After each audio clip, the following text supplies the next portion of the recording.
Exercise 3. Telephone message. Listen to the conversation and fill in the missing information in the right place. Good morning, British Council. Hello, may I speak to Ms. Proctor? I'm sorry, she is not in. Can I take a message? Yes, please. This is Mr. Kale. Is that G-A-L-E? No, it's K-A-L-E. Thank you. Please tell her the meeting is on Tuesday at 9:30 in room 214.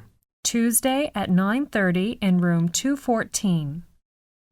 And would you ask her to call me this afternoon to confirm this? My number is 541-3099.